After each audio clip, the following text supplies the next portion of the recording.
Well, good evening and welcome to the Brian Crombie Radio Hour on Saga 960. We've had a great show on renewable energies. Actually, we had a great show on carbon-free fuels with Professor Ibrahim, a professor of mechanical engineering at the Ontario Tech University, and Greg Vezina, the president of Hydrofuel Inc. And both are focused on this idea of carbon-free fuels.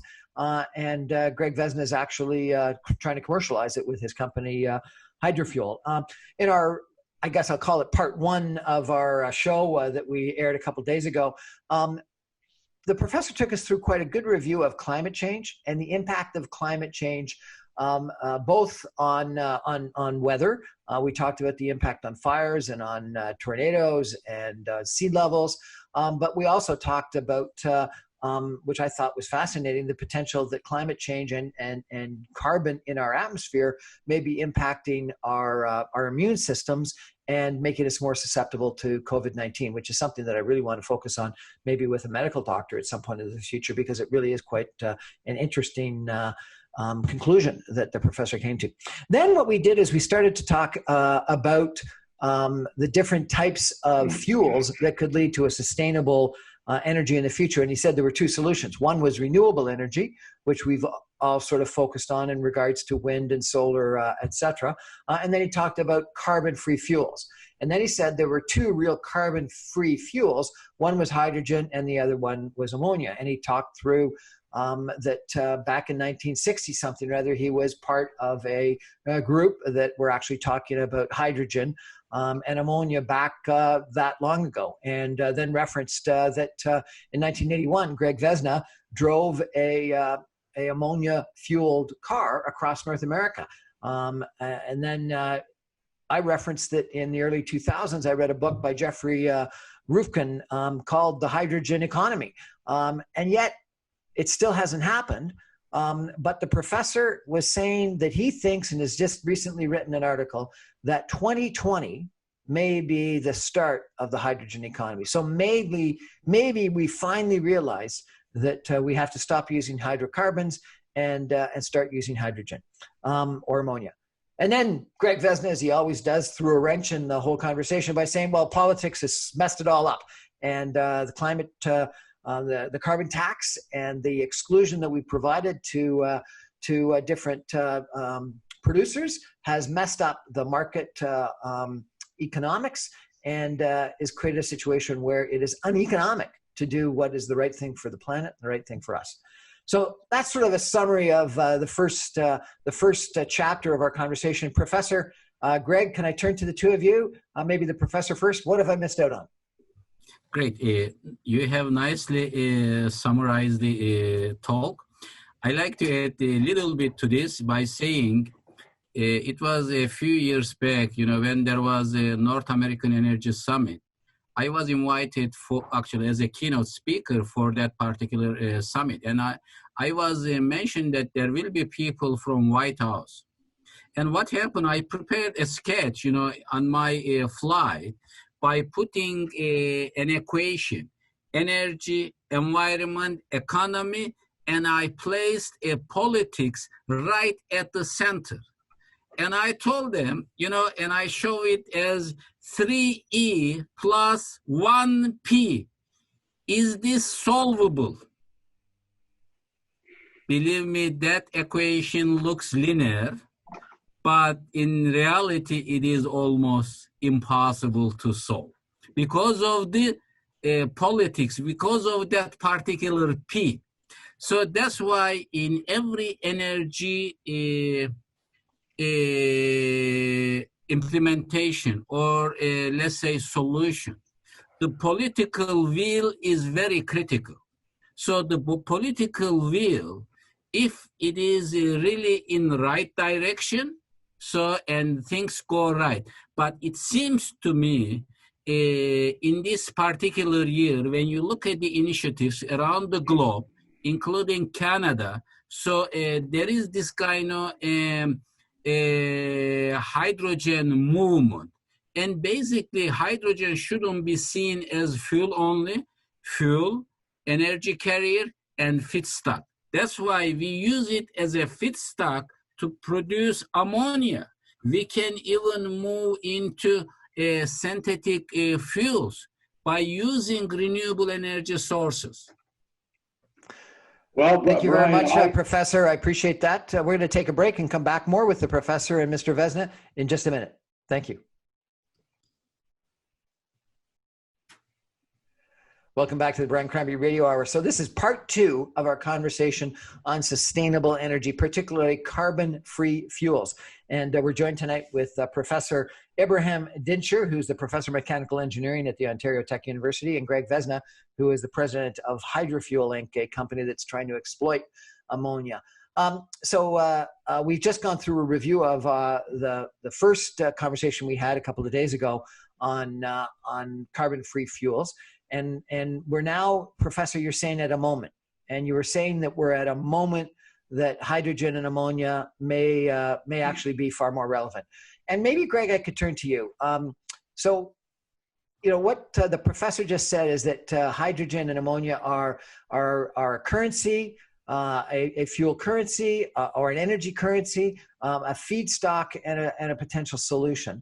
And I'm struggling to think about the challenges that our federal government have had on these pipelines that are going from Alberta through the Rocky Mountains, through BC to the Pacific Ocean, supposedly carrying bitumen.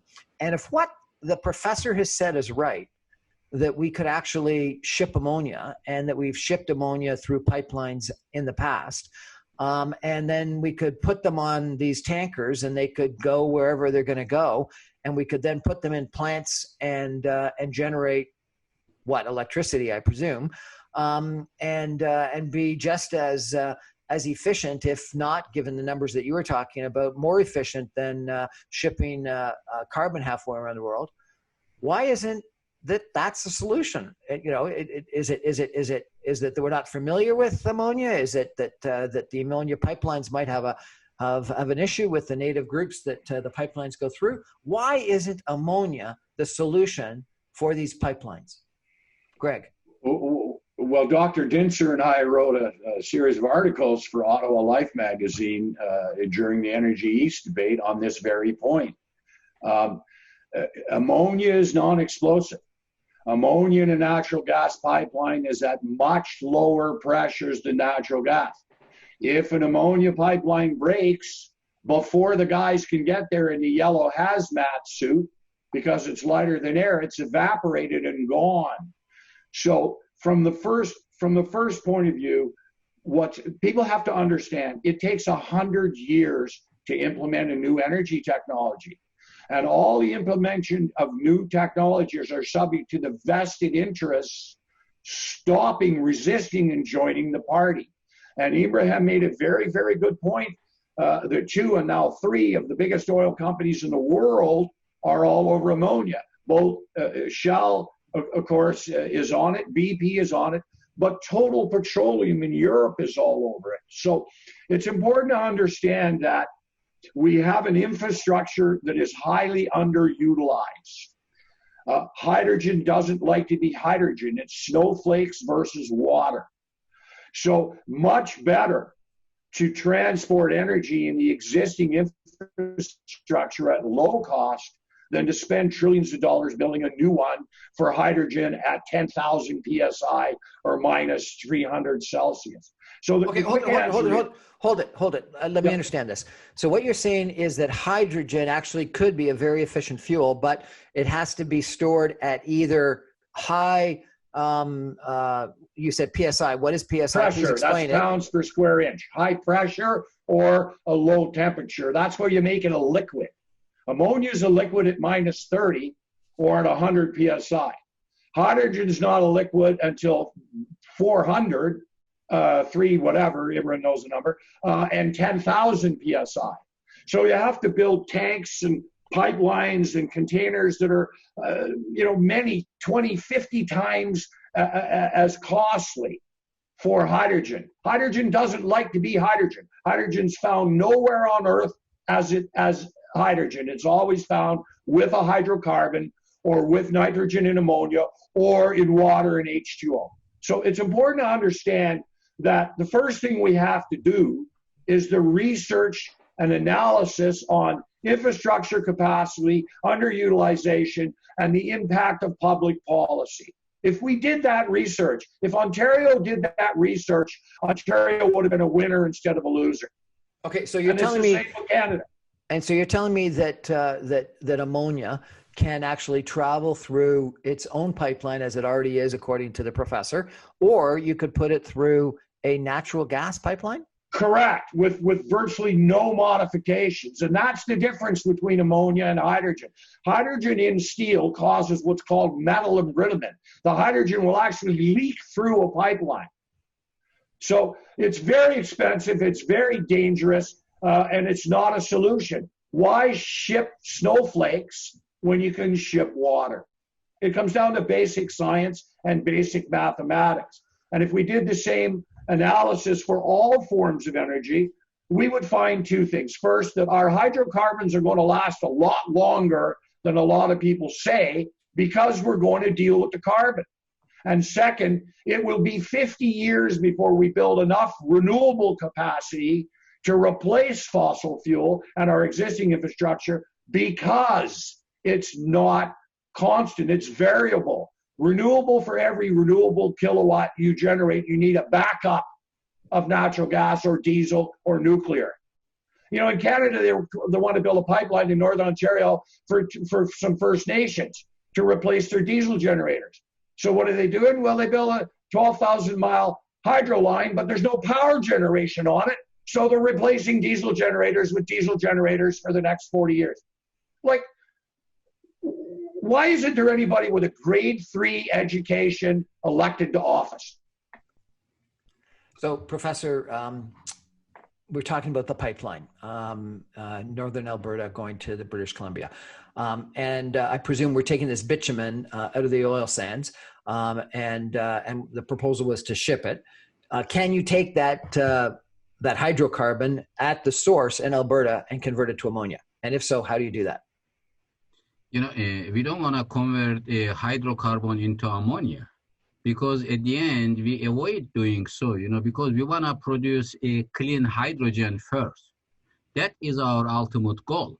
And clean hydrogen is going to require a clean renewable energy sources, either renewable electricity or renewable heat. This is what I mentioned earlier.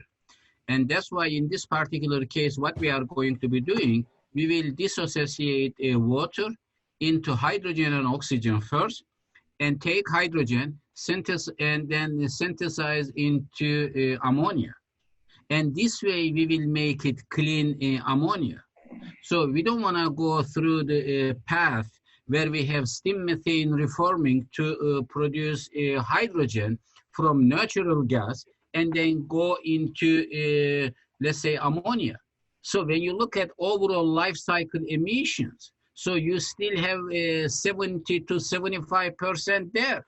So it's not changing the picture. So that's why Greg's point is correct. We have to bring it down to renewables, and we have to produce ammonia. When we have ammonia with the existing infrastructure, including pipelines, tankers, whatever you have got, you can transport by using this pipeline. The good thing with ammonia, it will never burst. When you look at what is happening in the, you know, the pressure increases, and then those bursts, you know, causing issues. So almost everywhere. So with ammonia, with such a nice density, volumetric density, around 700 kilogram per cubic meter. So, and then the pressure is low. When you look at it at 25 degrees Celsius, 10 bar, it is liquid, beautiful, what you want. So, and also, by the way, ammonia is the most suitable one for the people. And look at, for example, the urine. Urine has ammonia content. So when you look at it, you know, you have, for example, wastewaters out there. Right. Exactly. And it has ammonia. So when you look at the nature has ammonia. You can recover ammonia. So when you look at it overall, it is more suitable and smarter to proceed. That's why I said shortcut solution. Exactly. Don't go, why? Okay, so let's break this into pieces, okay? So first of all, I was asking about pipelines from Alberta to British Columbia, and you're saying, no, don't turn the bitumen or the oil sands into ammonia. Then what you said was what we should be doing. I was saying, don't use those oil sands as the source for ammonia. So because we don't want to use any hydrocarbon source for ammonia production. So, but I'm going to come back to that in a second, because I do think one of the biggest challenges, and it comes back to your equation you put up on the blackboard at one point in time about the economy. One of the challenges we've gotten is the economy in Alberta that is completely dedicated to energy. And so therefore, if we can solve the problem for some of these people in Alberta by creating a carbon-free fuel, we're better off.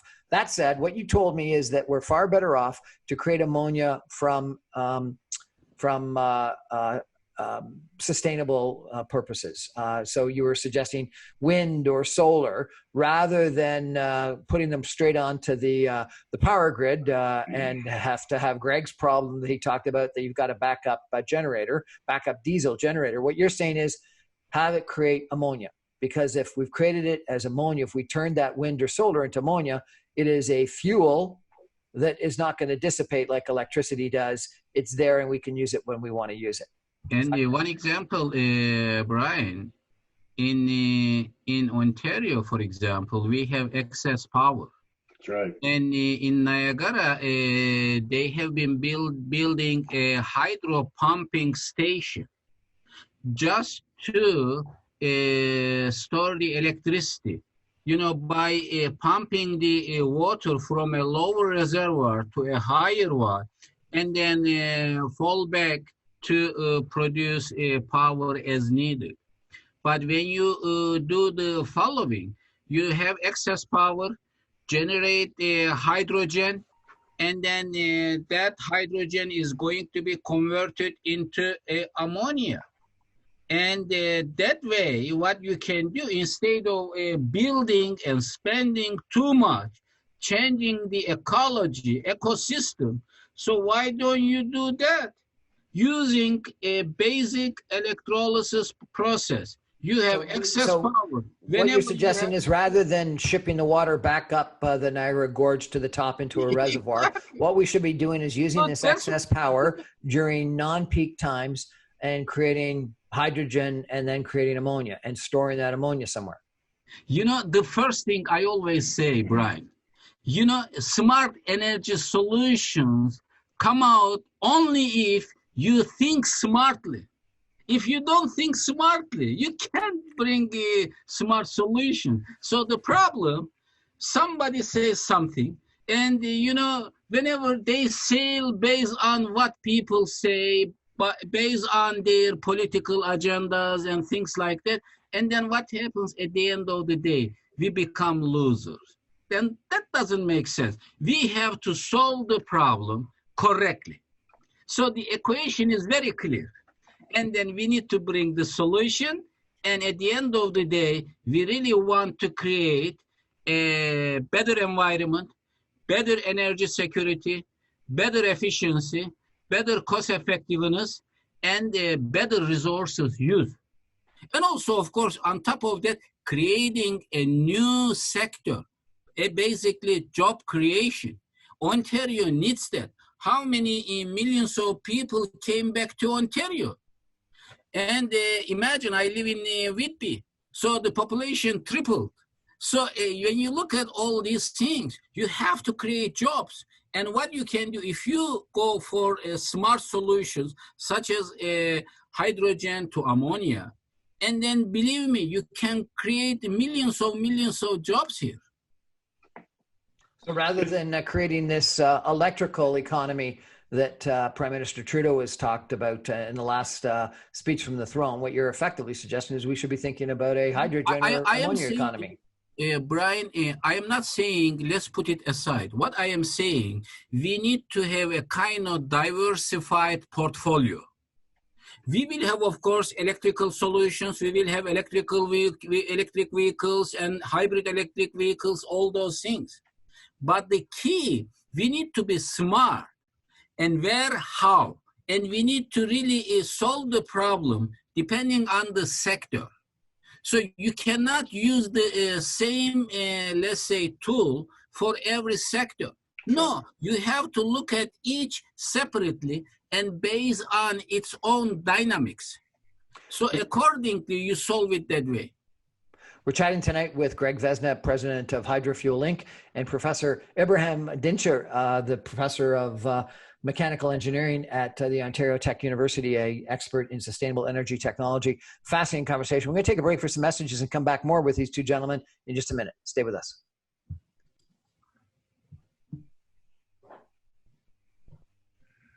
Welcome back to the Brian Crombie Radio Hour. We're chatting tonight about hydrogen and ammonia and carbon-free fuels, sustainable energy, with Professor Ibrahim Dincer, who's a professor of mechanical engineering at the Ontario Tech University, and Greg Vezina, who's president of Hydrofuel Inc. Greg, you were waving your hands when we were chatting about electricity. What is it you wanted to tell us about electricity? Well, thanks, Brian. I just wanted to make the point that mathematics matters. There was a huge research study done in Canada by the Montreal Economic Institute and a university that studied the effects of battery vehicle subsidies. And they concluded the following. The $5,000 battery vehicle subsidy results in carbon being reduced at a cost of $200 per ton. Yet there are 100 ways around the world where carbon can be reduced at $15 a ton. So as long as our politicians are picking technologies to reduce carbon that cost more than 10 times all the other solutions on Earth, this cannot turn out well. And that's the point I wanted to make on batteries. It's very important to understand the numbers. And just let me interrupt for a second. So that the technologies of reducing carbon around the world that are better than batteries are what? Some of the technologies we've been just talking about? That's a great question. There are known technologies we've been using for 60 years, and there are new ones. The known one is the Haber synthesis technology. If you use natural gas to make ammonia, in the process, you sequester the carbon as CO2. Now, you can vent that carbon, as we do around the world, or you can mix that carbon, for example, with 70% of the ammonia and make urea or carbamide fertilizer. Now you've sequestered it. Or you can turn it into char, or you can turn it into carbon black. There's a cost of about 15 a ton at the low end and 30 a ton at the high end to turn hydrocarbons into green ammonia and not vent or release the carbon. But more importantly, there's a technology developed in Canada by Suncor in the 80s where they added oxygen below ground to get more hydrocarbons. It turned out they got hydrogen and not hydrocarbons, and they shut it down. Well, that plant's now running. They can make hydrogen. They project at 10 cents a kilo. Hydrogen costs $10 a kilo at a gas station. Sorry, hold it. So you're telling me that we have a technology right now that can produce hydrogen for 10 cents a kilo? In Canada, Proton Technologies in Saskatchewan, Alberta, they've got an existing oil well where they're getting hydrogen out of it, and their commercial price is 10 cents a kilo, and they're signing contracts right now to give people low-cost hydrogen. If you get the production of hydrogen down to a tenth of the cost from fossil fuels with no emissions versus the cost with green energy where you have to build backup power, now we have to make a whole new conversation about maybe Canada doesn't have to leave its 400 billion barrels of oil in the ground. Maybe we can leave the carbon in the ground and develop the hydrogen. So it's important to understand in science and technology that things evolve. And how do you get the hydrogen out of the ground and leave the carbon still there? There are a number of technologies. Ibrahim knows there's microwave, there's radiation, there's adding oxygen to hydrogen and setting the oxygen, adding oxygen below ground and setting it on fire, which causes the hydrogen to separate out. There are there are dozens of ways Fascinating. to separate hydrogen from carbon. The question is, make it economic. Professor, let's come back to two other things that you were mentioning. You said that ammonia is in the natural environment. It's in water. Where do you find ammonia in water? Everywhere. When I said that, especially when you look at the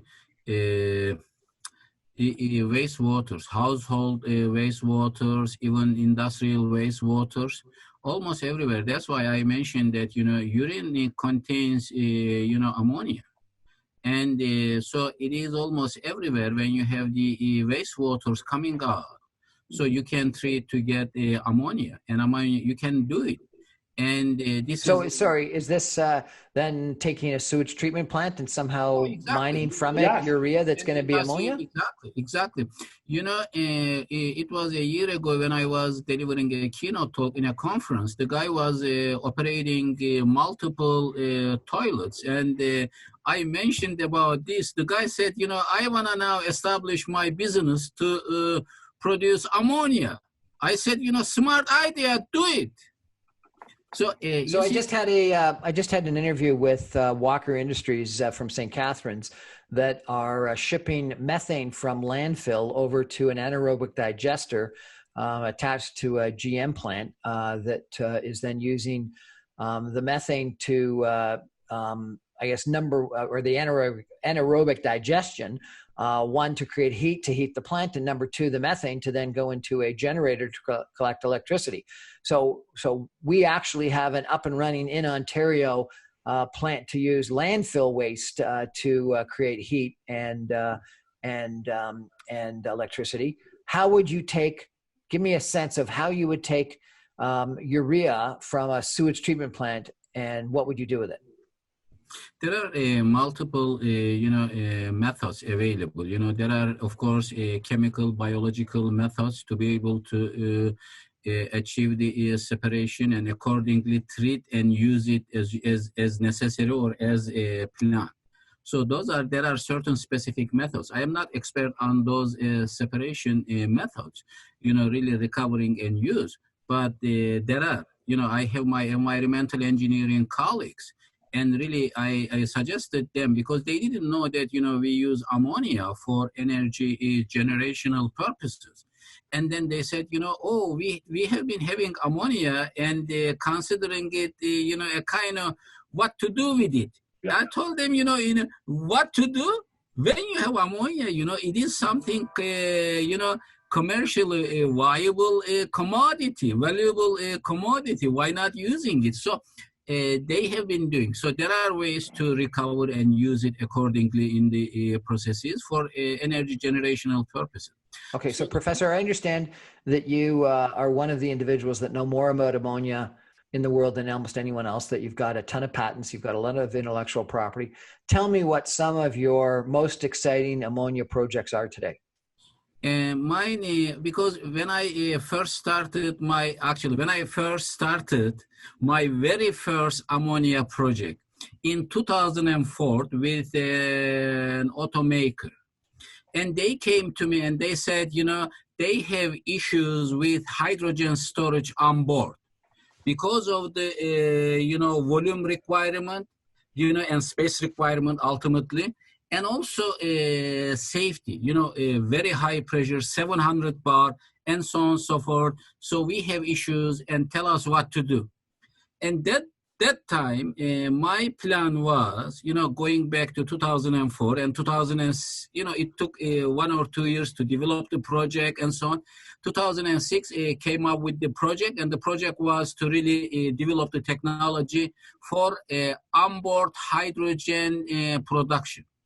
By separating, of course, after developing the technology, you basically use ammonia as fuel in your vehicle into the tank.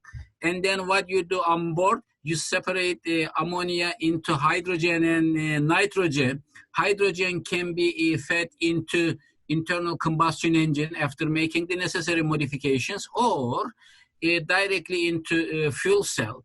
And then you have nitrogen, which can be used for let's say, cooling purposes. So, or using ammonia directly as fuel after making the necessary design and control related changes. So you see there are options. So that started with that kind of technology. And then what happened? Later, of course, we have got into converting existing diesel and gasoline power generators. We have tested multiple blends and some ammonia. And then also we have gone beyond and then developed the most efficient ammonia fuel cells. Our ammonia fuel cell efficiency has gone up to 52.9%. Sir, let me ask you, what is a ammonia fuel cell? Ammonia fuel cell is the following. Using ammonia as fuel, and at the same time, what we do, we oxidize it, generate power, because this is very important, because what you do, we were discussing power generation or energy generation, and we do have power generating electrochemical devices. These are fuel cells. And people are more familiar with the hydrogen ones, polymer electrolyte membrane type fuel cells, using hydrogen being oxidized, so and then getting water and power. So in this case, we use ammonia, which is non-hydrocarbon fuel, and then doing the process in a different, of course, differently designed fuel cell, and then using ammonia, and then what you do, you generate power. And when you look at the efficiency, of course, compared to polymer electrolyte membrane, requiring more membrane surface area, but overall, when you look at it, the efficiency is quite high and acceptable. And at the same time, you have solid oxide fuel cells, and you can use ammonia directly as a fuel. So there are options this way, but in coming down to your question, what is a fuel cell? Fuel cell is an electrochemical device where you supply fuel, oxidize to generate power and water.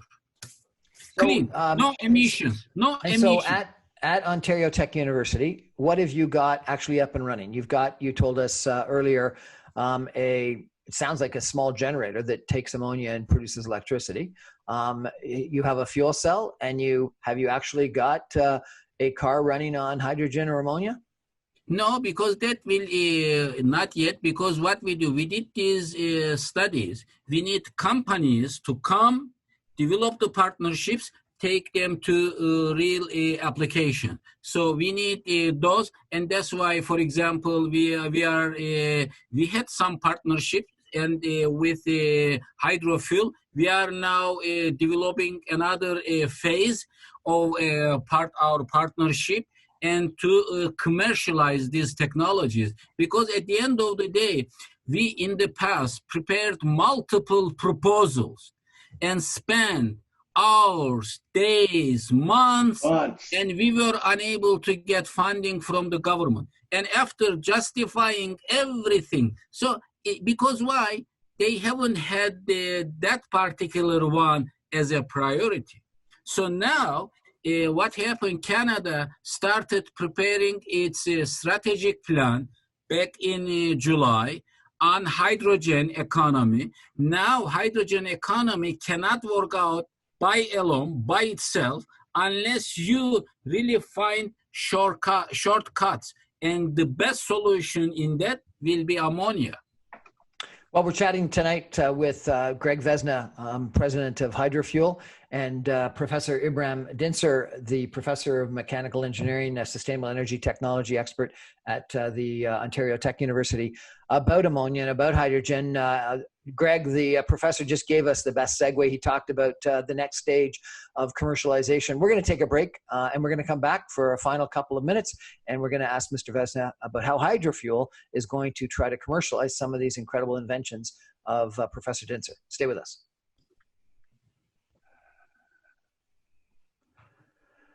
So the topic tonight on the Brian Crombie Radio Hour on Saga 960 is carbon-free fuel, and it sounds like Professor Ibrahim Dincer from Ontario Tech University has got a whole bunch of patents and intellectual property on ammonia. At the Ontario Tech University, he's got what it sounds like a actual power plant up and running in his lab, turning ammonia into electricity. He's also got a fuel cell. We've talked about using ammonia as a fuel in cars, either directly or ammonia to nitrogen into the internal combustion engine. And he's partnered up with Hydrofuel, President Greg Vezina, to commercialize some of these. So Greg, how are we going to actually get some of these ideas that the professor and his researchers have worked on and actually make money and commercialize them? What are you doing? Well, what we've done is we're going directly to industry and saying to them, how would you like half price electricity? How would you like half price fuel? It's real quick. It's important to understand what an energy currency is. An energy currency is something that can be made from hydrogen or turned back into hydrogen. There are two, hydrogen and ammonia. Ammonia is the easy way to store hydrogen. Now, the reality is there's a billion vehicles that run on hydrocarbons, internal combustion engines, and there's a billion generators on this earth. And it will be 50 years before we replace them all with fuel cells. However, Dr. Dincer knows, we've worked with Dr. Dincer, there are other ways. There are retrofit technologies where you retrofit existing engines to run on ammonia like propane.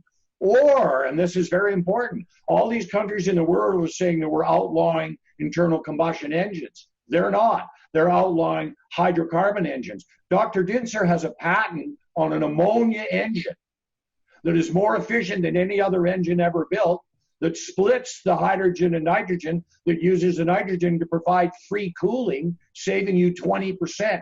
He's got an ammonia engine that's more efficient than any fuel cell that ever been built. And it'll run for 10 years. Fuel cells haven't run for 10 years yet. So what we're going to do is we're going to commercialize our aftermarket retrofit technology. We're going to commercialize Dr. Dincer's ammonia engine.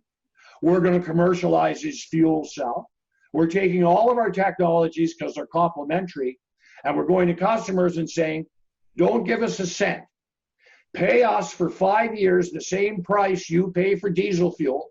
We'll install the generators. We'll provide the fuel. Any day it doesn't work, your existing generators are still there. And at the end of 5 years, we made 50% of revenue and gross profit because our ammonia cost is 25% of his diesel cost. And industry won't implement new technologies unless there's low risk. It'll be a long time before industry replaces all of their diesel generators with fuel cells. But they won't mind replacing them with a diesel generator that's exactly the same as the one they have now that runs on ammonia. So the secret is to find places where this is wildly economic and we don't care about governments. And then the bonus will be the carbon pricing globally will eventually reach all carbon. Right now, 10% of the world's carbon is priced and taxed. The other 90% is exempt. Eventually, we'll have a real price on pollution. And at that time, we go to that industry and say, oh, by the way, the 30% carbon credits that you get, you keep, we don't need them. So now we're giving that business their electricity for 15% of the cost of conventional supply if they make it themselves. The bottom line is to go to industry where they can adapt this technology quickly, integrate it with what they got, and save a lot of money. That's the answer, Brian. So, Greg, if some people are listening tonight and want to take advantage of partnering up with you and Professor Dincer, how do they do that? They can contact Hydrofuel at nh3fuel.com. They can contact Dr. Dincer at University of Ontario. We are 1 year away from having 3 or 4 commercial demonstrations of viable technologies. We're 2 years away from entering the marketplace in a very, very big way. Fascinating conversation tonight with Professor Ibrahim Dincer, Professor of Mechanical Engineering at the Ontario Tech University, and Greg Vezina, the president of Hydrofuel Inc. We're going to take a break and come back with some concluding comments from me on these fascinating 2 conversations I've had with these gentlemen. Stay with us.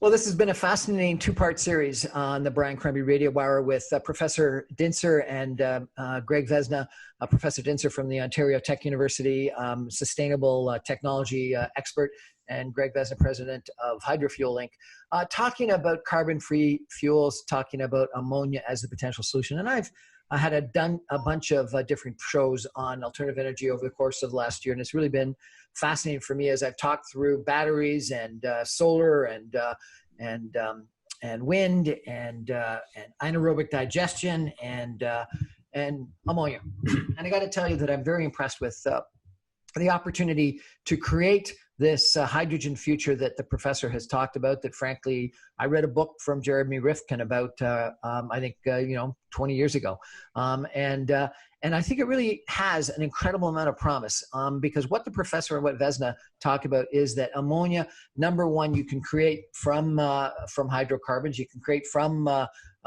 renewable resources, you can create from so many different sources. You can ship it in a pipeline or you can ship it in a tanker. It doesn't need to be under the pressure or super chilled that hydrogen would necessitate. And then you can put it into an internal combustion engine to fuel a car, or you can put it into something like a diesel gas engine to create electricity as a backup generator or as a original source of power. And you could effectively, it sounds like, take the hydrogen right straight out of a oil well, using some of these technologies that Greg was talking about that's currently being exploited in Alberta right now. So you've got an opportunity to source green energy, ship green energy, and burn green energy, and not release any CO2 in the whole process. So it sounds like it's a no-brainer. Why aren't we doing it? And I think we should be. And I come back to, I keep on hearing that streetcars in the 1920s were being fueled on ammonia. So if we can do all that, and we've got the worldwide expert with tons of patents and intellectual property right here in Ontario, in Whitby at the Ontario Tech University, and we've got some companies like Hydrofuel Inc. that are willing to exploit it, this should be a technology that we are all focused on and excited about, and it could be and should be part of our carbon-free future, carbon-free fuel. Thanks for joining us. That's Brian Crombie on the Brian Crombie Radio Hour. You can get me every Monday through Friday at 6 o'clock on 960 AM.